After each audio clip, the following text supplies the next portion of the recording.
Bom, o prejuízo que o Brasil teve com a aparição do Jair Messias, o Bolsonaro, no cenário institucional do país é imensurável. Abílio Brunini foi eleito prefeito de Cuiabá. Vocês têm noção do que é isso? Sabem de que eu estou falando, né? Pois é. Em São Paulo, o prefeito terrivelmente ineficiente, incompetente ao extremo, acusado de corrupção, de envolvimento com o crime organizado, foi reeleito, apoiado por um governador que não tem estatura para ocupar o cargo, que uma semana antes estava numa churrascaria com o próprio Bolsonaro.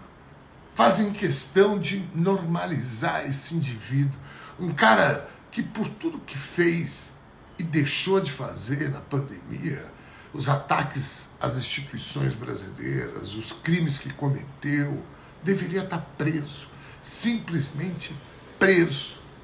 A maior cidade do país vai continuar nas mãos da bandidagem. O crime organizado já está dentro da Prefeitura de São Paulo e foi reeleito junto com o Ricardo Nunes. Porto Alegre, o Sebastião Melo e a sua turma foram reeleitos, mesmo depois de ficar escancarado o quão minimamente incompetente ele foi, não só na gestão, mas na tragédia das enchentes. Vocês viram aquilo? A cidade debaixo de água. Primeiro porque eles, a turma dele, que são os empresários do mercado imobiliário, por exemplo, desde sempre vem menosprezando os limites da construção civil na cidade. E depois a falta de manutenção dos equipamentos para conter a água, a falta de um plano emergencial para que aquilo não acontecesse. A Manuela Dávila e mais um montão de gente já estavam avisando há muito tempo. O que fez a maioria dos eleitores de Porto Alegre votou no cara de novo. Em Diadema, o campo progressista vem mudando a cara da cidade há décadas, transformando a cidade, que era um monte de barraco amontoado nos anos 80, uma cidade habitável, transformando para uma cidade habitável, harmoniosa, esteticamente inclusive, humanamente. Ontem interromperam a gestão do Felipe, que vinha reconstruindo o que uma turma raivosa destruiu em 8 anos que ficaram lá. Recolocaram essa turma de novo no mesmo lugar. Ontem eu fui visitar algumas escolas lá em Diadema. É inacreditável como estava a cidade. O perfil dessa gente é assustador. São intimidadores, violentos, são bolsonaristas. E o mais curioso, pobres. Não que ser pobre seja uma condição desqualificadora, não é isso?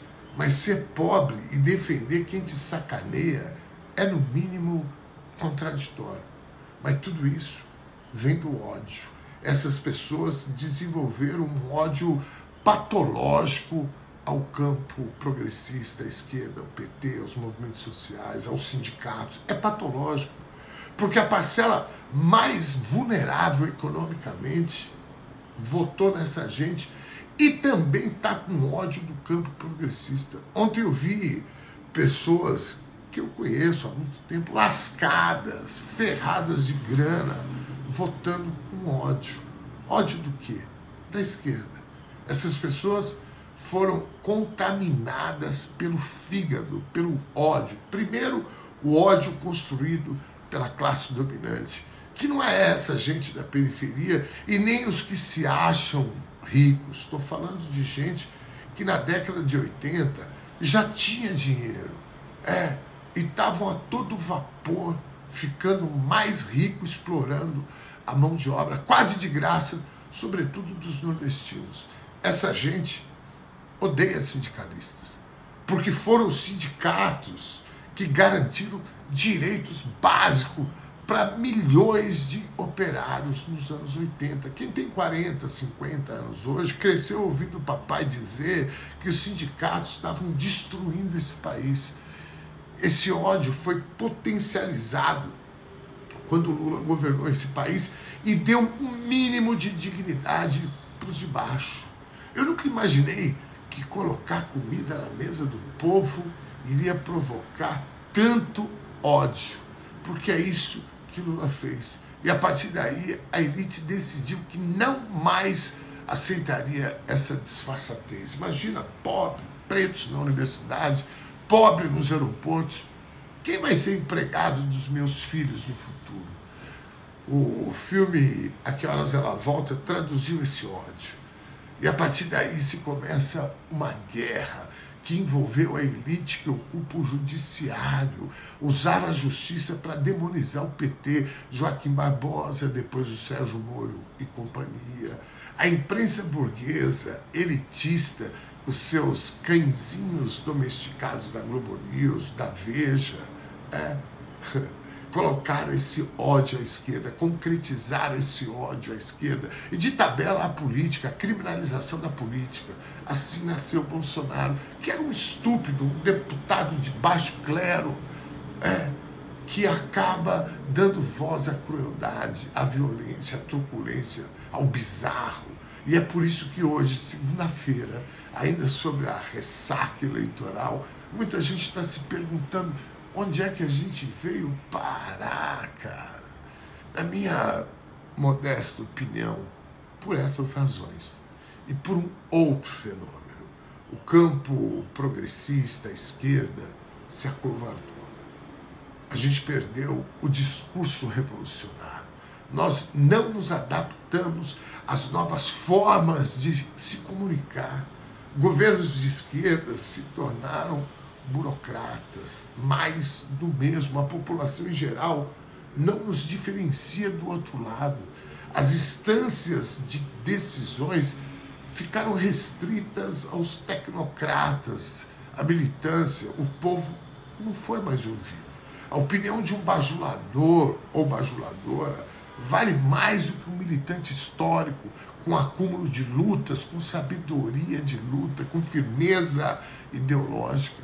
A esquerda precisa voltar a ser revolucionária. É isso que nos move. A nossa pulsão de vida é a revolução, é a quebra de paradigmas, a inversão da ordem estabelecida, não a substituição de quem dá as ordens, mas sim a inversão das ordens. Precisamos ser subversivos. O sonho de que outro mundo é possível. Uma pena, um prejuízo enorme o Boulos não ter sido eleito, porque na minha modesta opinião, ele faria esse resgate. E, acima de tudo, resgataria um modelo de gestão que iria inspirar uma nova geração para fazer política. Não foi dessa vez, mas vamos continuar a luta. A gente tem muita coisa para fazer. O primeiro deles, para mim, é aprender a travar a luta também pela comunicação. Porque foi por aqui, pelas redes, pela televisão, pelos rádios, que a mensagem de ódio foi disseminada de forma industrial. Foi por aqui que os valores humanos perderam espaço para esse conceito da prosperidade a todo custo.